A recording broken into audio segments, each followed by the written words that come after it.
Welcome back, Wash Up Walk-Ons fans, episode 345 of the podcast. And today is a real joy for all three of us.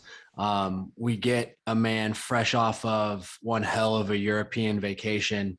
Glad to have him back in the United States. We were afraid that he was going to get stuck over there with no way home. So we're very glad to have the voice of the Iowa Hawkeyes, Iowa City Hall of Famer, I just honestly Hawkeye legend Gary Dolphin back with us for a second time, and we're overjoyed about it, man. We were really happy this morning talking about how we were going to be able to get you and have a conversation and talk some Hawks. It's really close to the season, so we're all pretty fired up. Gary, welcome to the show again, and thank you for being here. Well, thanks for the introduction, Drake. I'm humbled, obviously. Good to be back with you and Kevin and with Tyler. I remember vividly all three of your careers and how you guys contributed to what has become quite a near 25-year run for Coach Ferentz. And I think the coaches have been there about as long as he has. So you guys know who they are. But I always look forward to opening weekend, which is just a few days out now, because it's Fry Fest. I get back with Podolak and eventually Bobby Hansen for 35 basketball games. And, you know, the Hawks have won 12 Big Ten championships in the last 2 years. You think about that. It's been a remarkable run beyond those 2 years, but the last 2 years have been real special. And football continues to rock and roll. And I was in Europe, or I was in England, Great Britain and Wales and Scotland. Checked something off my bullet list, which was to step on the Swilken Bridge on number 18 at St. Andrews. That was an incredible thrill. The old course. Man. Did you play all 18 holes, Gary? No, I did not play the course. This was, I hosted a group of 40 Hawk fans. Two of them had to come home after 2 days because one tested for COVID, husband and wife. So we ultimately lost six. We didn't lose them. Six had to bail out because of COVID, which is still lingering out there. But this was a trip, you guys, you know, when you were babies, Ron Gonder was doing Iowa football games on WMT, and Ron, this was set up prior to COVID. And Ron is, I think, 85 or 86 now, and physically not able to host these things. So he asked me a couple of years ago to host this. Well, I didn't think it was going to be in August. Originally, it was scheduled earlier. And now they rescheduled it for August 4th through the 17th. I go, oh my God, football just 2 weeks away when I get back. But it's worked out fine because I've always wanted to get to St. Andrews. And when I saw that on the itinerary, I could hardly turn that down. It's amazing. I did not know it was a public golf course. So you can get a tee time typically a year out. And you don't want to miss your tee time, because if you do, you're out the gate, 88 and out the gate, as Podolak likes to say. And so it's amazing. Every 12 minutes, a foursome walks on, and you got number 1 tee box here and number 18 green here. It's just an amazing, and it looks like a gigantic green, this links course at the old course at St. Andrews. So I've always watched it on TV, you know, when Tiger and Jack and Arnie would walk across that 800-year-old bridge, which is about 8 feet long. I mean, it's just a little pathway over this burn, which is about 4 feet wide. But it's goosebumps on top of goosebumps when I'm standing up there and the gal's taking the picture and guys waiting to hit off 18T. It is really unique. So I ran off there to get out of their way. No, don't hurry, mate. That's okay. But it was a unique individual thrill for me. And I'm an old history buff. I love old architecture. And so I'm looking, you know, as you guys know, I'm a big military history buff. And I heard about that last week, Gary, when I was really, talking. I was talking. An emphasis on the Civil War. I've been to every major Civil War battlefield or theater, Gettysburg, Antietam, wow. Shiloh. I mean, first off, it's incredible countryside, Virginia, Tennessee, Kentucky, Pennsylvania. And so I'm looking at 300- and 400-year-old buildings in Gettysburg. I'm thinking, wow, this is old. And I get to Edinburgh, Scotland, and the 1,200-year-old cathedrals, yeah, 1,000-year-old buildings, and somehow they put these streets, which are about as wide as my computer screen, in between all these buildings. But we did Liverpool. We, traced the steps of the Fab Four, and just had a great time. And we got back a week ago, so it was. I took a lot of football prep work with me for South Dakota State, and we're ready to go. And great to be on with you guys. Was this your first time across the pond? No, I've been to Ireland once. My ancestors, I'm about 75% Irish, and the rest 25% Luxembourg. So I wanted to get to Ireland, made that trip probably 15 years ago. And now England. Next year, I'm scheduled to host a group to France. All right. And the main reason, Paris is Paris. I get it. See the Cathedral of Notre Dame, even though it's burned out and waiting to be rebuilt. But the real reason I'm going is they added Normandy to the trip. So yeah, that'd be cool. Yeah, it'll almost be I think it's 79, almost 80 years since D-Day. And I said, I'll go if you add Normandy. So they put a couple days on there to go to Omaha and Utah Beach, and that'll be very emotional. I don't know how many thousands of our troops are buried there at Normandy, but it'll be a real thrill for me personally because of the history of our military. So yeah, going to France next year, and we'll probably have a glass of wine or two over there, Kevin. There you go. You're 75% Irish. Drake's 75% CTE, so that's crazy. Drake, I didn't know you advanced to 75%, Drake. Is that a fact? Gary, we're sprinting towards the finish line, pal. We got an exponential curve going on over here. Well, you know what? There are medical remedies to as Pody says, Drake to alleviate that, slow that thing down. Gary, I imagine that similar to the goosebumps you get standing on that bridge as football season nears, it's a similar sort of visceral feeling that you get being able to be back up in the box. I know for somebody like me or Drake or Kevin, just to be in the presence of Kinnick Stadium every year again, when this time of year rolls around, it's just, it brings back all the feelings of the greatness that is Iowa football. Is that true for you? Do you feel that? I do. Absolutely. I mean, Kinnick is a shrine everywhere we go. When you mention the great stadiums around the country, Kinnick always comes up. It's always in the top 10 because, you have the Horseshoe and you have the Big House, but I don't know of any place. That Penn State game last year was as loud as I've ever heard. Unbelievable. Kinnick Stadium. I mean, it was just incredible. I didn't think it could get any louder after I watched Duncan's field goal sail through the uprights to beat Michigan a few years back, or Danny's field goal to beat, I think it was Penn State at that moment too, on that Saturday night 15 years ago. And I've witnessed some great games at Kinnick Stadium, many that you guys were involved with. And every victory is special, but that place is extra special.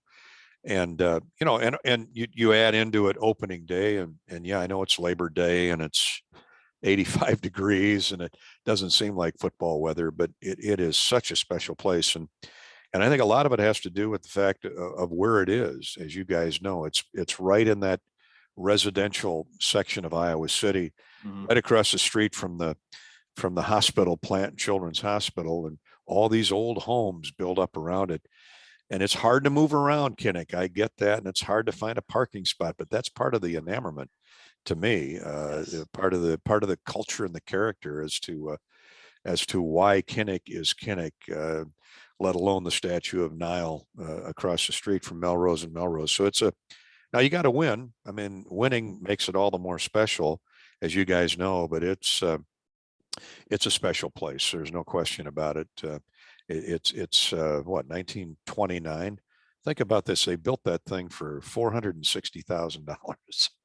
I mean, it's a decent you're- return on investment. yeah. I would say your homes are worth that now. That's significantly less than I had to pay for my house, which has a few fewer square feet. Yeah. If you had the square feet of Kinnick, and you look at all the additions to Kinnick, I wonder mean, what that it's worth now. Kinnick. Yeah. Oh, you couldn't build Kinnick for Less than a bill. well, you could I'll probably bet you could get it done for less than $1 billion. you could get it done for less than $1 billion, but it would be half a bill. Yeah. 200, Kevin, 300 million. You know, Bob Bowlesby, I hope he enjoys his retirement. Bob's a great guy and a good friend. He pulled the switch that hired me back in 25 years ago, and Bob always told me about the pressure that Bump, Elliott, and then he and the group, the athletic department, was put on because, in a good way, the hospital plant has kind of swallowed up everything around it.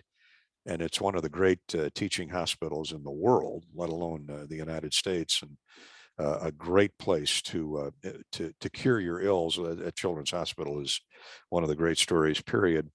But they've always wanted that property, and always put some pressure on the athletic department to move out to the West Campus. Excuse me, where you now have all the new, field hockey and soccer, and where you have room out closer to Interstate 80 for easy in and out access. I said, well, what do you think? He said, we're not moving out there. He said, we'll put up with the traffic jams because Kinnick is right where it needs to be. And, will it always be there? Well, I hope so. But you never know with progress and the new stadiums and all those wonderful things. But I'm guessing with that new football facility now across the street from Kinnick, we're going to be watching football in Kinnick Stadium for a long time to come. If someday they knock down Kinnick Stadium, Iowa City better riot. I want to be 6 feet under if that ever happens, because I don't want to witness that. Let me tell you. Well, I think the NFL, they're doing all their big arms race with who can have the cooler stadium, because the teams don't have to pay for it. For some reason, the cities get off with paying for it. But I think the bigger draw in college is like the story behind the stadium, the history behind it. It's historic, Kinnick Stadium. I think that's part of the feel that Tyler talks about. It's you wouldn't get that from a new modern. Say you put SoFi Stadium over in the West Campus. I don't think.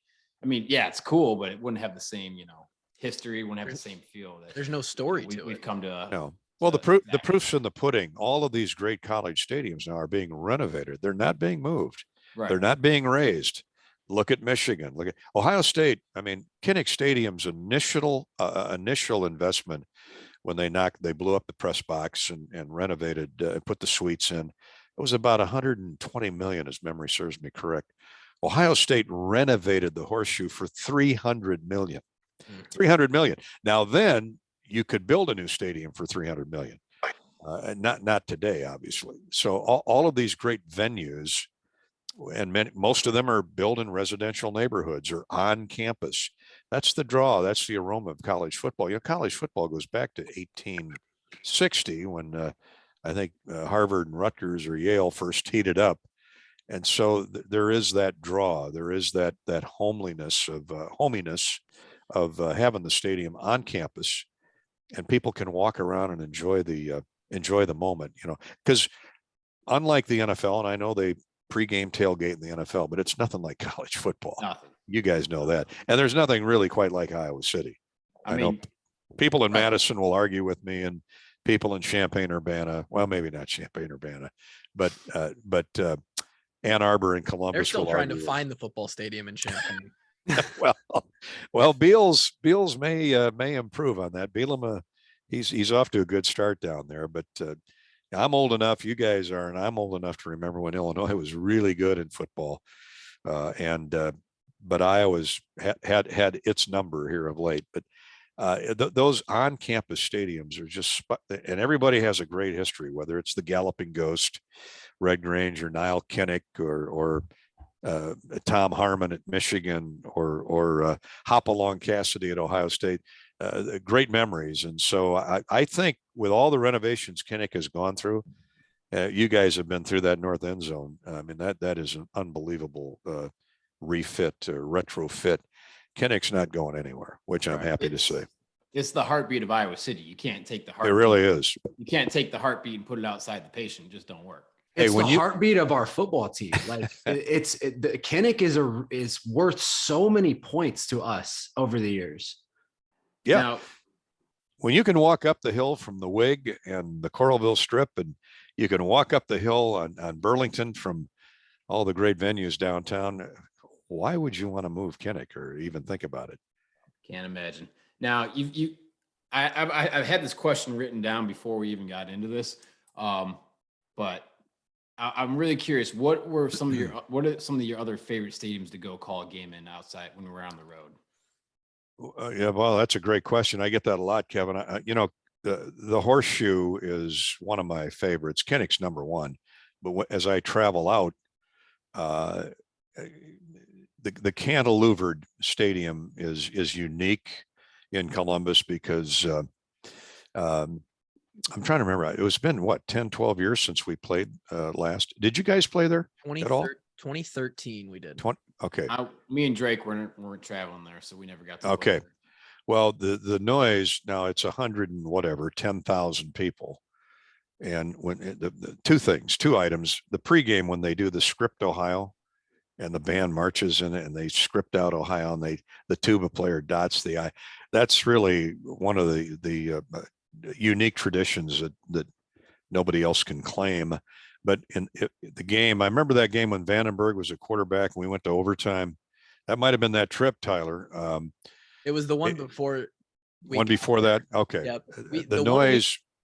I'm sorry, go ahead. We went to in 2013, we were up at halftime and then Braxton Miller started. And then Braxton and Miller and Carlos Hyde kind of did their thing. But yeah, the one before would have been 2010. Might have been I remember Vandenberg was brand new and the poor guy, I mean, he gave a great effort for he was either a freshman or redshirt freshman, but to ask him to come into that environment was in and of itself a tall order. But the noise goes straight up. It hits the undercarriage of that third deck and just cascades right back down onto the turf. And I'm a crowd noise guy. We've talked about this before with you guys.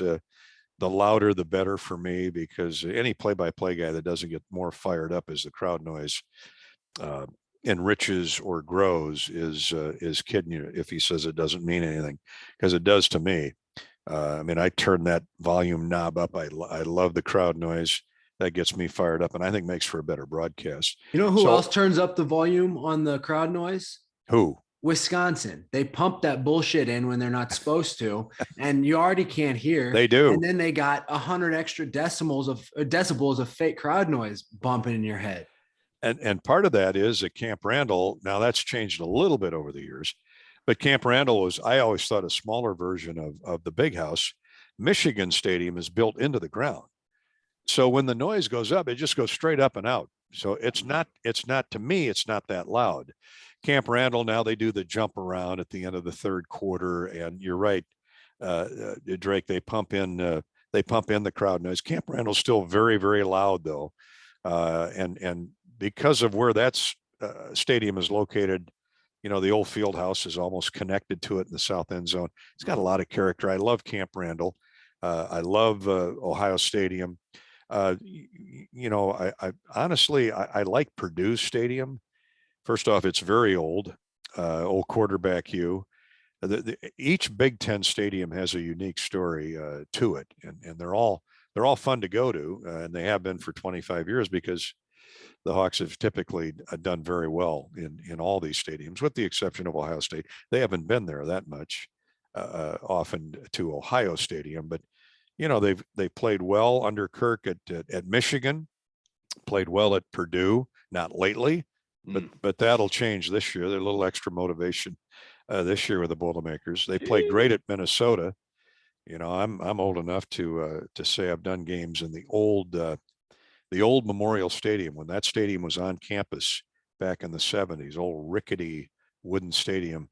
It was a great place to go to a football game. Nebraska. Yeah, I know. I'm sorry I have to bring up Memorial Stadium though. Great stadium. It is a great venue. Enjoyed playing there. Yeah. I mean, it is loud. Those people are passionate. those Huskers are passionate about their football, and it'll be interesting. Of course, it always is when Nebraska comes to Iowa City this year, especially with Scott somewhat on the warm seat. I was going to say, what do you think Lincoln. about the hot seat there, Gary, with Frost?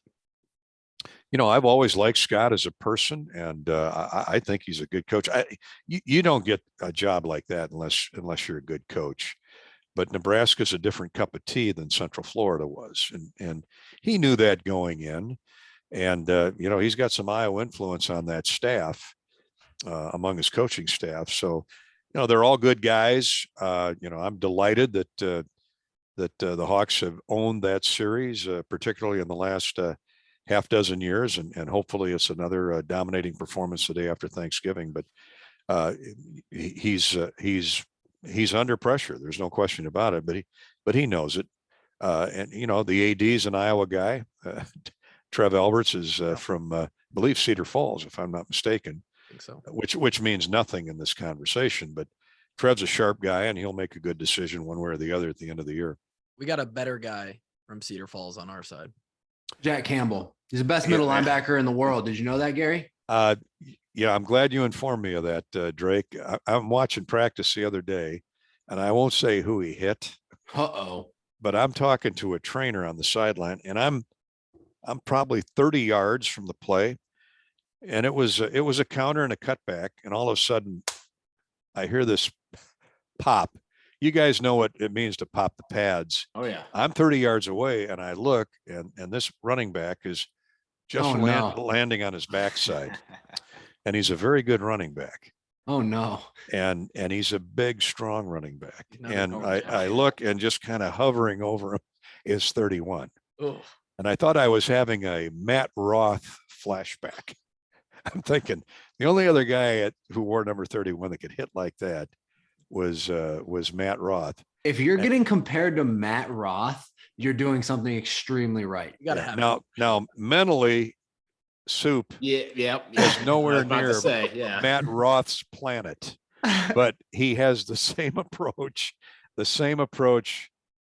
football wise, football mentality.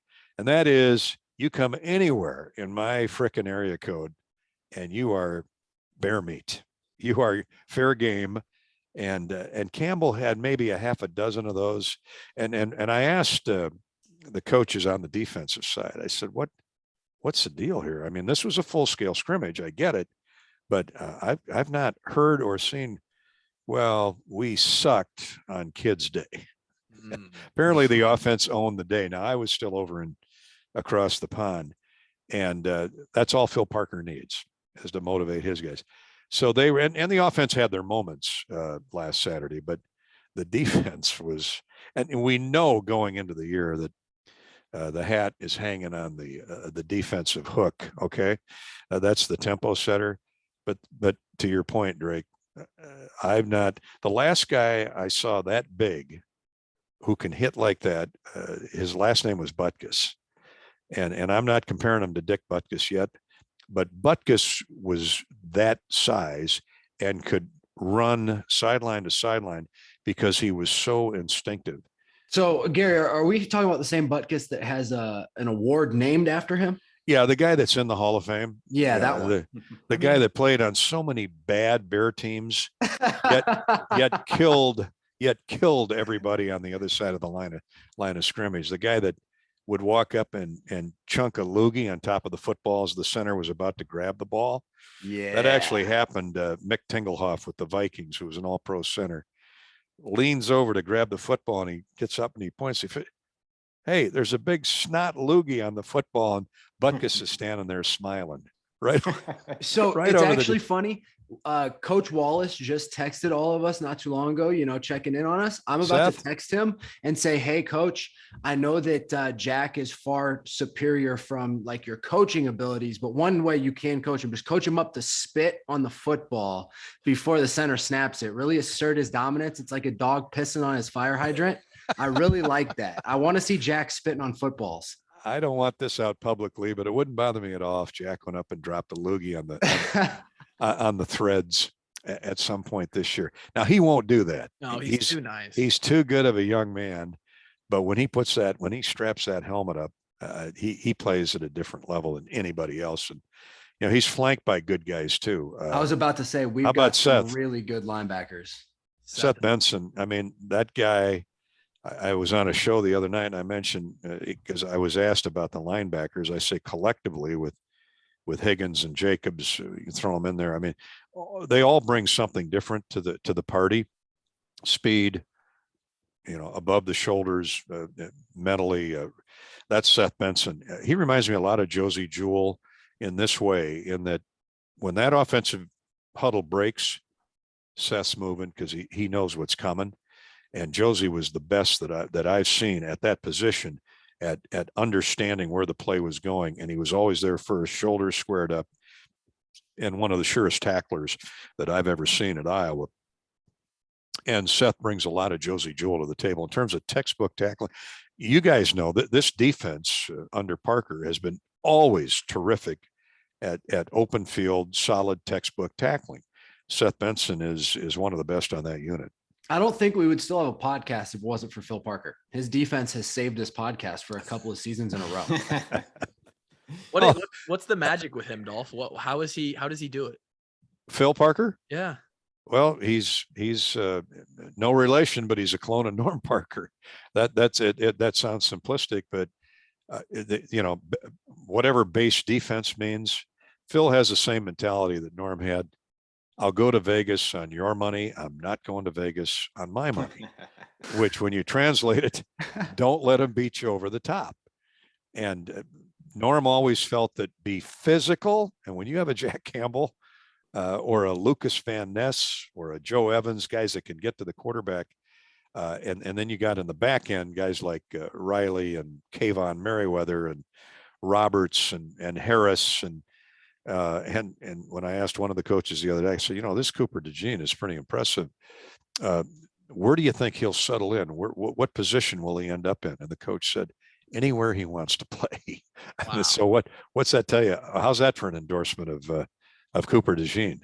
And the guy really hasn't played yet. Yeah, Kevin was hoping they'd say that about him, and they moved him to linebacker. So, well, he said, "Hey, why don't you go run into some wedges on kickoff?" Yeah, he's a little undersized as linebacker, but he always brought it. Kevin always brought it. Stuck his nose in there. Yeah, go break up the wedge. That's always fun, isn't it? Ward dog. I'm going to be honest. I was actually a little upset when they banned the wedge, because that was all I got paid to do. Blow it up, baby. Mm-hmm. You were a running time bomb. Yikes. No, but you're right. Defense has carried the day for Iowa a lot. And, I can remember great offenses at Iowa too. And hopefully they'll find that balance. 2 of the 3 phases, you mentioned defense, a lot of that defensive success has had a lot to do with the big toe of Torrey Taylor. I've seen kickers that can boom it before. I don't know that I've seen at Iowa anyway, a guy that can place the football inside the 20 with the authenticity that he does. He hit one Saturday. It nosedived into the 3 and it bounced straight up. I thought, okay, and the guys are surrounding it. And it came down and it wiggled and did its impersonation of a spinning top and then plopped over at the 2. And I'm watching that. He was at St. Andrews and he pulled Kid's got a great sandwich. Yeah. His leg is a 56 degree. I'm telling you, just backspin, whatever. And you watched him last year. I think half of his punts died inside the 20. I don't have the stats in front of me, but you look at everybody kicks at 45 yards a punt now. That's the dividing line. That's a given. Very few hang it for 4.5 seconds. And as Podolak, who was one of the greatest special teams player in the history of the game, certainly at punt returning, said, when you're returning kicks versus returning punts, it's like night and day. Because he said kickoff, of course, today they all line drive into row, 8? Yeah. Through the goalpost, so you don't get a chance. But you can see it coming at you, and you got the guys in front of you. He said, punting, he said, when that thing's dropping down from 8 stories, and you're glued on it, and you hear the thundering hooves of 11 players minus the punter roaring downfield to rip your head off. He said, you got to be a special punt returner. You got to be a special human being to return punts. Now you add in a guy like Torrey Taylor, who just it seemingly hangs up there for an eternity. And it's also deep. You can see what a weapon he is and has been for a couple of years. He's a special talent for sure. I wish I could have snapped to him. Pretty amazing. He is. We get close here. We're 11 days out. How much, what does your prep look like right now? I saw you fumbling notes around and what does that look like for you? What's your process? Well, I mean, this is just, and by the way, I conserve paper. I two-side print. I'm using stat sheets from last basketball season. You're like Coach Ferentz. Is Coach Ferentz that way? I think so. I didn't know that. So here are my notes from Saturday. Some of my notes from Saturday's scrimmage. Here's the depth chart from the Citrus Bowl. Because I like to go back and refresh, on the returnees. They gave me Tyler Kluver a media pass to the Citrus Bowl. No way. Oh yeah. Did you do a podcast from down there? We did do a podcast and Washed up walk-ons. Yes, sir. You said it, Gary. We're big time around there. Well, hey. Big time. So, I mean, did you have fun in Orlando? Were all three of you down there in Orlando? No, it was just me. Oh, okay. Because I was the only one embezzling funds. I spent all the company money on a. Dolph, you haven't heard this, but how did I not run into you guys? If you were in Orlando, now two of the three weren't. So, okay. Where did you... upside down on a trip to Universal Studios? Him and his wife spent more money than they even were allowed to spend on their credit card to get into Harry Potter World. And they're still trying to make it up from our money. Tyler, will you grow up, for crying out loud? I know, right? Well, they gave me Harry Potter. Oh, come on, Dolph. That place is amazing. You ever had a butterbeer, Dolph? I've never had a butterbeer. If you had butterbeer, you might change your mind. Really? Yeah. Is it delicious? It's better than most ice cream you've ever had. It would have tasted better if we would have won the game. Now, isn't he from Cedar Rapids? He's originally from Cedar Rapids. You ought to get him on a podcast. Who?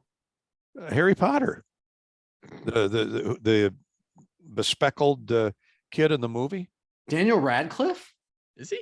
The original Harry Potter. I think I remember he was born and raised in Cedar Rapids. I could be wrong on that, but double check that out, will you? That would be I'm wild. looking that up right now. I thought you were look it up right now. There. No, I wouldn't troll you guys. Gary, we've got a little private chat for our listeners. And they just reminded me that I have a soundbite. So I've got a soundboard over here, and I actually have a soundbite of you. And whenever Kevin is away from the podcast for a long time, we play this clip. I hope you can hear it. Okay. Kevin Ward, good to see him back out there. And it's from one of the games. That's it.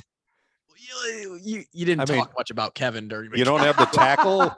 I assume he hit the wedge or blew it up or made a tackle. Right. And then he was hurt, I think, for a play or something. And so you said, Kevin Ward, good to see him back out there. So we use that little soundbite on our podcast all the time. When he returns. Right. Yeah. When he comes back. So people were like, we need a live Kevin. You get to see Kevin back out there. Yeah, full disclosure now.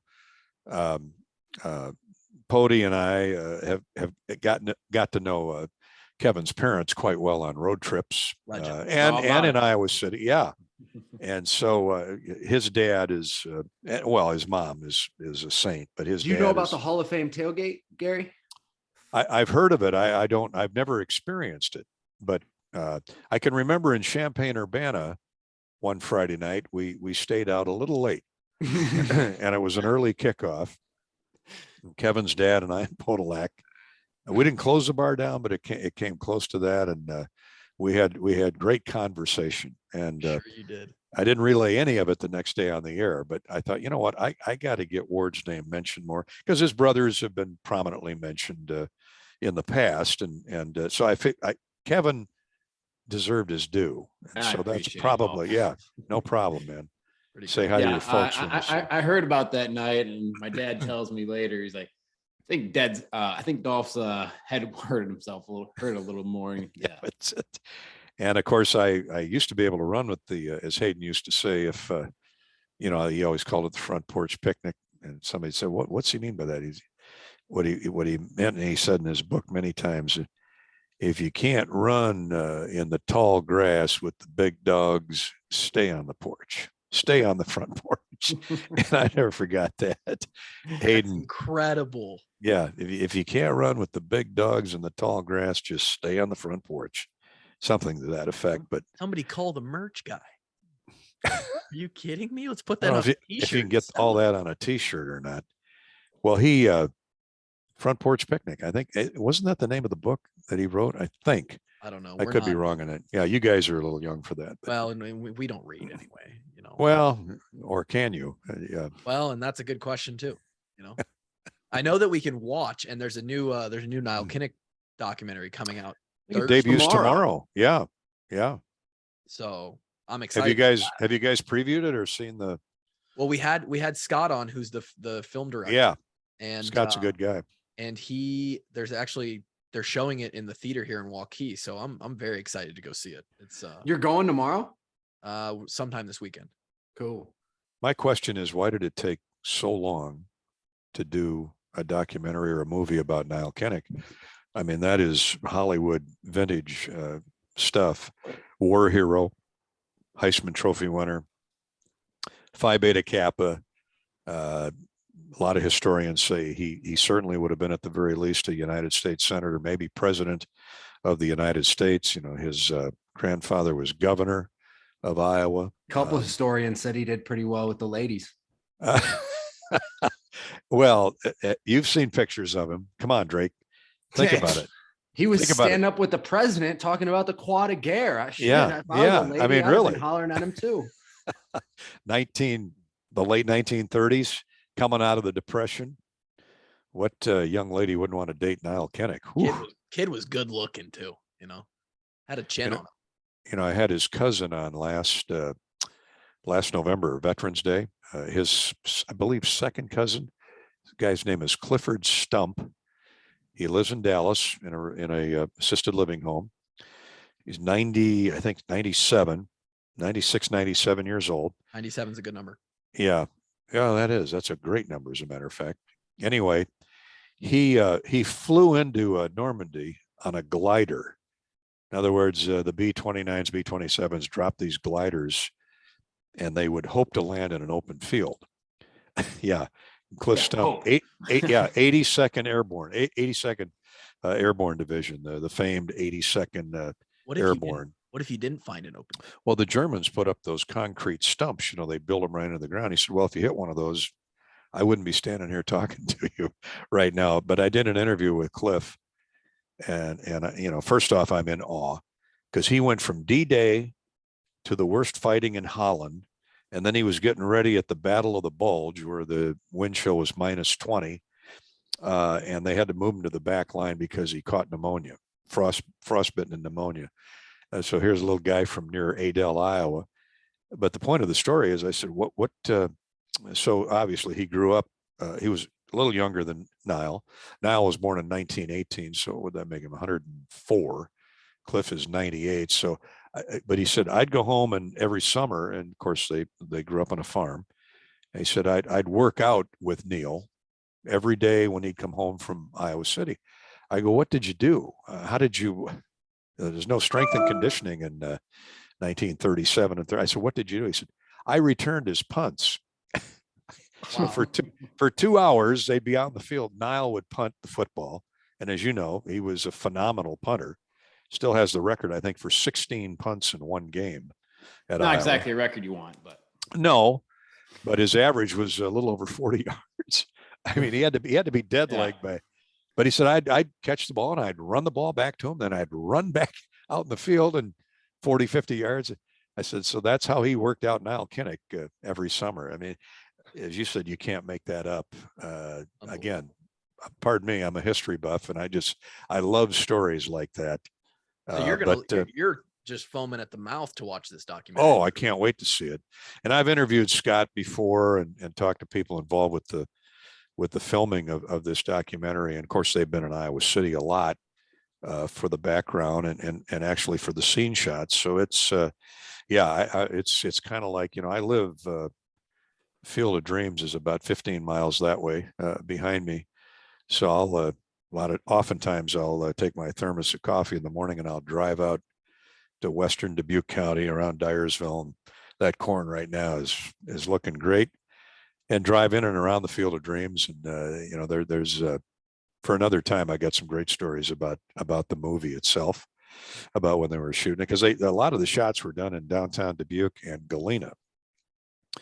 And you guys have seen the movie, I assume, right? A number of times. So the scene where Burt Lancaster is, what was his name? What was the character's name? I'm trying to remember the player. He got to play in the one game, the one inning. Anyway, Moonlight Graham. Moonlight Graham. Yeah. So Moonlight Graham is walking down the street. It's Bench Street in Galena, and the fog and the mist. They got the machines rolling, and it's being shot at 2:00 in the morning.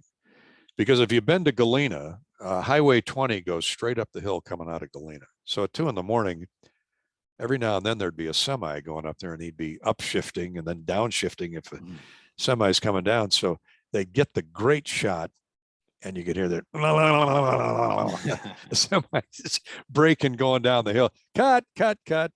And so one of the assistant producers told me they had to shoot that scene of just when Kevin Costner sees him, he goes, there's Moonlight Graham. He's walking to his office. He said they had to shoot that scene about 27 times to get it right. And that's 15 seconds in the clip. And another time they all stayed over at the Galena Territory, where Eagle Ridge, they got 3-4 golf courses. It's a beautiful layout.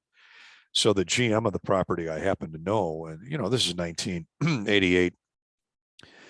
So I'd run over on a warm afternoon, and he and I would play a quick 18 on the original course, the North Course, if you've been to Eagle Ridge. And so we're on 12 fairway. We hit our drives. We're getting ready to hit our second shot. And I hear that the guy's name was John Osmanski. Kevin, his dad was a Hall of Fame running back with the Bears, Dr. Bill Osmanski, Holy Cross University. Anyway, I hear this, hey, John, come on up. And there's this guy up on this deck through the trees, maybe 500 feet away. I go, who's that? He goes, come on, we'll hit our shots and we'll run up there. So we hit our shots. We drive up there. We're bouncing through this backyard of this rental property. Guy's only in a pair of shorts, and it's Costner. And he's sitting on the deck. And at that week, they were shooting all the scenes in the middle of the night. And he's got the wraparound shades, and he's up on his deck, and he's got a cooler full of Coors Light. He's just sitting there popping them. So went up, shook his hand. Nice guy, didn't say much, and sat there for one full beer before we went back and hit our second shots. So I got to shake Kevin's hand. Good guy. But the whole crew, Timothy Busfield, he's a hoot. I didn't get to meet Costner's wife in the movie. I can't remember her name right now, but she's a heck of an actress. But anyway, that's Dubuque County has a great draw for movies because of the terrain. It's the oldest city in Iowa, so they have the oldest buildings in Iowa, and a lot of movies have been shot here. But I digress. I get off track. Have you gotten a chance to go to one of the Field of Dreams games in the MLB yet? One of the two games, you mean? No, yeah. I have not. And I grew up a Yankee fan, so I would have loved to have been there last year. But I'm around crowds 9 months out of the year, so I stay away. Yeah, and I got a bar now with my name on it. So we got a great courtyard, and it was packed. It's been packed for the 2 years that we've shown the game, and we got a huge jumbotron. You guys got to get up to Dubuque sometime and see it. Yeah. I was going to ask you about it. How's the establishment doing? It's doing great. I mean, it's doing great. Do you think something in Iowa with the legend Gary Dolphin's name on it wouldn't kill? We got to do a live There's only podcast. one answer. That place doesn't have a fucking empty seat. I just got to know, what's our bourbon selection looking like? Well, we're a high-end bar, so we've got everything you want. You name it, we got it. Blanton's? We got Blanton's. Oh, Kevin. That's hard to find. That's hard to find. It's hard to find. We're the only bar in town that serves Smittix. That's that Irish red ale. Of course, we got our own Guinness tap right there at the temperature it's supposed to be at. So, see, we don't serve food, so we better get it right with the beers and the booze.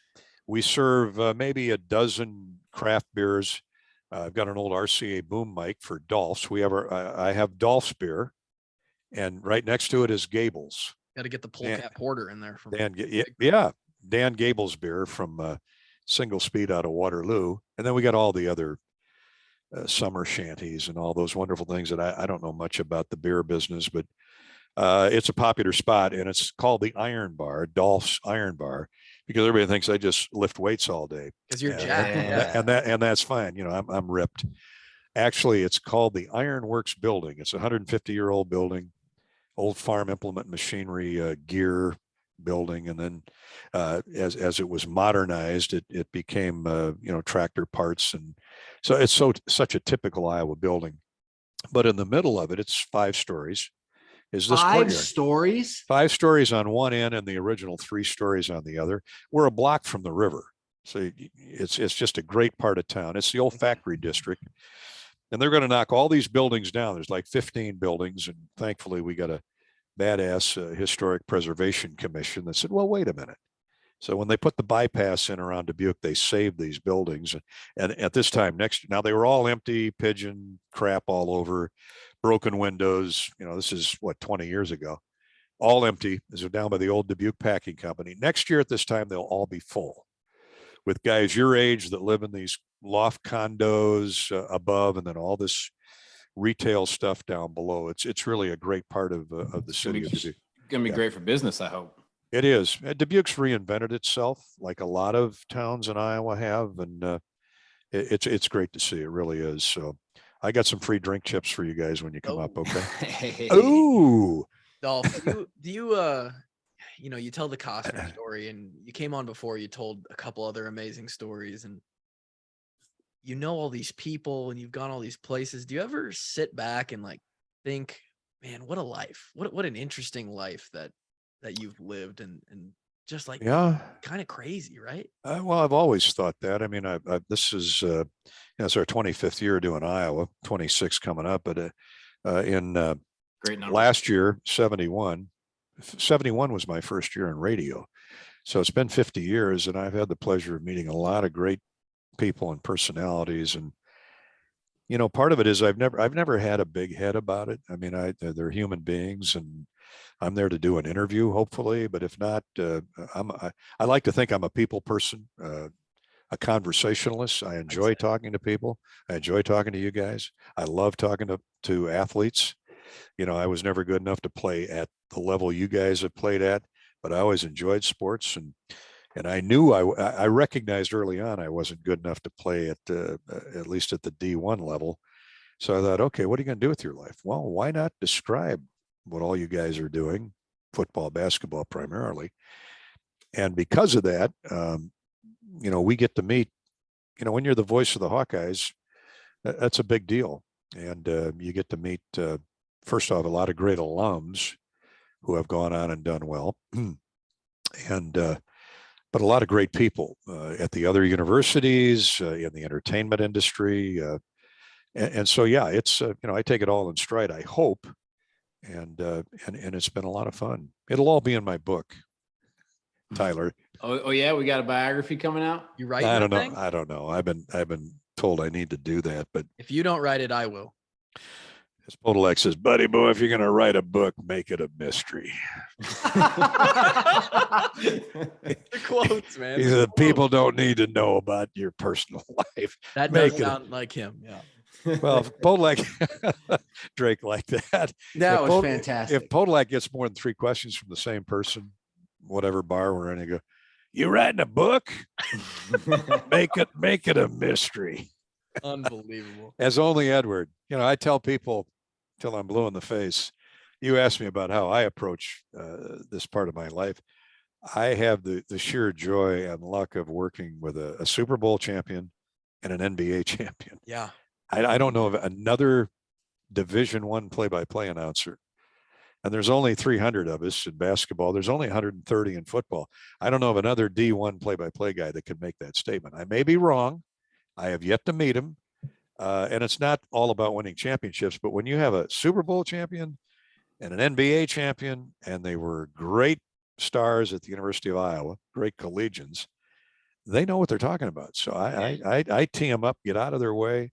And there's nobody better than Podolak. You guys know that. I mean, he doesn't care who he offends. he doesn't care. He, as I tell people, and I speak to a lot of classes, I go, my job is to tell you what happened. He tells you why it happened, and nobody is better than Podolak or Bobby Hansen at explaining why what we saw, why it happened. And when you win championships like we did last year, basketball, football division, Big Ten title game, nothing better than having those two guys offer their opinion throughout the broadcast. And as you know, in Iowa, we're a radio state. I mean, we're a farm state, agricultural spine. And so those farmers, they got their radios on, and everybody in every city has their radio on. And Iowa football on Saturday afternoon is a happening. That's why we have a 7-hour broadcast. So it's and then a I labor come of on love, after you, Gary. which, spices it up even. You and Doug. Yep. WMT. Catch us. So I forget if it was Tom or Terry Brands one time was talking to us, and he says, I don't watch the games. I just listen to Dolph. I get a better picture in my head that way. That would be He Tom. says, that's the only way I'm going to do it until Dolph stops calling. Well, Tom and Terry are both have expressed that to me. They are, they're the best. I mean, that's why Iowa wrestling. That's why you see a big hole in the ground now next to Carver Hawkeye Arena, to the tune of $25 million that they've raised from 250 donors, whatever it is. Those guys are phenomenal, and it started with Gary Kirtlemeyer, who the university then hired Dan Gable to be Kirtlemeyer's assistant, and then along came Zaleski and others. But Tom Brands, he reminds me a lot of Gable. His mannerisms are a lot like Dan Gable, just fiery. Like Spencer Lee. Spencer, yeah, he'll pin you eventually, but he loves to throw you all over the mat for 5, 10, 7 or 10 minutes, and then pin you. He wants to hurt you and whip your butt before he takes you to your back. And those are the Brands brothers. And well, you've guys seen them off the mat during matches. They just are the ultimate competitors. Oh my God. So much fun to watch. We got to get one of them on the show. Man. Well, you should be able to get that done. I mean, come on. They're good about that. Right. Have you tried? Have you had them on? No. We'll get there. We'll get there. And we want to be respectful of your time too, Dolph. But as we end this podcast here, I want to know, we're you said 25 years. You're getting celebrated for 25 years here in a couple weeks. Mm-hmm. Coach Ferentz is in his third decade of coaching now. What excites you? Well, his third coach, his third decade. Well, his third decade at the helm. Yes, 24th year. Right. What excites you about this 22 team? Well, the defense. We've already talked about Campbell, Riley Moss. I'm attaching Riley Moss to this recruiting class because I thought he'd be gone. And I said to him, I said, well, why are you back? He goes, well, I went to the combine, and typical BS. They told me my arms are too short and I'm not fast enough. So he said, I'm going to use that as motivation this year. I go, well, didn't you win multiple state high school sprint championships? Yeah, but he said, that doesn't mean shit. I go, well, apparently it doesn't to some NFL scouts. So do I like his attitude right now? Whew, man. And, they've been bitten by some injuries on both sides of the football, but I think, nothing that's long or sustaining. They should be okay by opening day. But I love the defense as much for the system as the personnel, because there's something about the Iowa way. And if you ask opposing coaches, they'll say, hey, they're physical, they turn you over, and they score points off turnovers. And, when you put that simple math together, you're going to win a lot of football games. Part of the defense we talked about earlier is Torrey Taylor. I mean, when you can give your defense, as good as that Iowa defense is, when you can give them that kind of field position, you guys know better than I how that not fires up a defense when they trot out to the other guy's red zone, as I like to call it, because then you're looking for them to make a mistake. And when you have guys like Benson. And let me tell you guys, this front down line group collectively, I look at Van Ness and I see a little bit of AJ Epinesa, and Deontay Craig is another Joe Evans reinvented. Noah Shannon has been solid. Herkett is healthy. I know I'm leaving some guys out. I'm going to the top of my head here, but and then we've heard for the last 3 or 4 years how well Iowa has recruited. Well, Cooper DeJean, Xavier Wampa, but go back a couple years, you're going to start seeing a lot of those guys on the football field, and they are good. So defense, Torrey Taylor, special teams in general. I think between Blum and Drew, they'll find the kicker they need. That had me concerned in the spring. Yeah. I'm liking what I'm seeing now. And offensively, we can bitch about the quarterbacks all we want, but you guys know the guys with their hand in the dirt is where it starts. And I'm encouraged by what I'm seeing there. Now they got a couple guys, Nick, that they need to get up to speed, but Connor Colby, he's as good as there is in the Big Ten. You're going to love Logan. The next, not Tyler Linderbaum, but he's pretty close. Oof. Logan Jones. High praise. Ooh, I mean, what he reminds me, why he reminds me of Tyler is when this kid has got the ball about halfway between his legs. Tyler, you know this better than anybody. His feet are moving. He's already out taking on that first guy. Damn. Or maybe he's going straight ahead, and then he's looking for that next level. So he's got the quicks. He's got the strength. And I don't know if you guys noticed, but we're used to those 6'5", 6'6", 285 or 90 pound offensive linemen. Most of them are at 305 to 308. So something's changed in the strength and conditioning mode. We never used to like to have them that big because we were more concerned. We wanted them leaner and faster. Well, they're still lean and they're fast, but they're 308. On average at the guards and the tackles. So I like what I'm seeing there. And the encouraging thing to me, the most encouraging thing to me in this year was the 6 yard per carry average in the Citrus Bowl with the Williams boys, no relation. Gavin and LaShawn, and are you going to love this kid from Ohio, this freshman? He's something special. Wow. Caleb Johnson. Again, this is me talking. I've seen a couple things come out about him looking real. Oh boy, what I love about him is he knows 2 directions, north and south, and he brings the power with it. I'd say he's a bigger version of Sean Green, but I don't want to put that label on him. But they got 2 freshman running backs that I love. Patterson, the kid Jazoon, I believe you pronounce it. Kid out of Florida that, there's a reason Liddell's coaching the running backs. There's a reason Abdul's coaching the tight ends. I mean, that might be the thing that we haven't touched on the most is how Kirk has turned this staff over slowly but surely with younger guys who played at Iowa. And you guys know better than all of us. That's special when you can coach at your alma mater, let alone play at it. Yeah, absolutely. Yeah, that's got some high hopes now, Dolph. Got some high hopes. Liddell Betts has been doing his thing. A bigger Sean Green. Yeah, don't repeat that though. I don't want to be accused of putting too much pressure on this kid.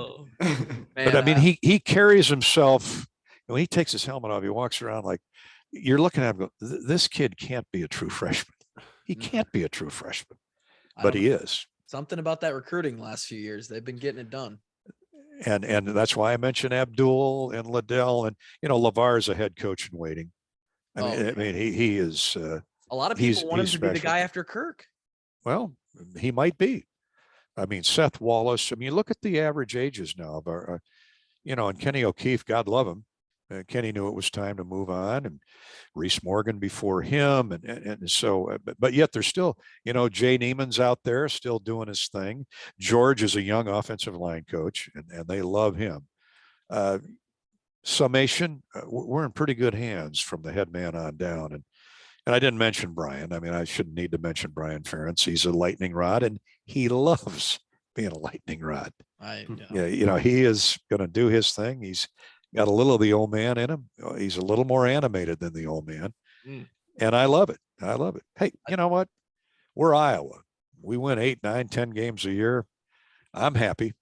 Yeah, I'd like to win national championships, but hey, sign me up. You don't have to bowl tell games. us, Dolph. We've Hey, yelled at fans I know for it. 3 years about expectations and winning championships every year. We know. I can, if we had another hour, I'd name you, 107 or 8 schools that would love to be in Iowa's position No kidding. right now. Yeah. But we'll do that another time. All right. We will definitely have you back on. We're just gracious for the hour that you gave us. I got one last question before we wrap up, Kloof. Okay. What bull ring you got on?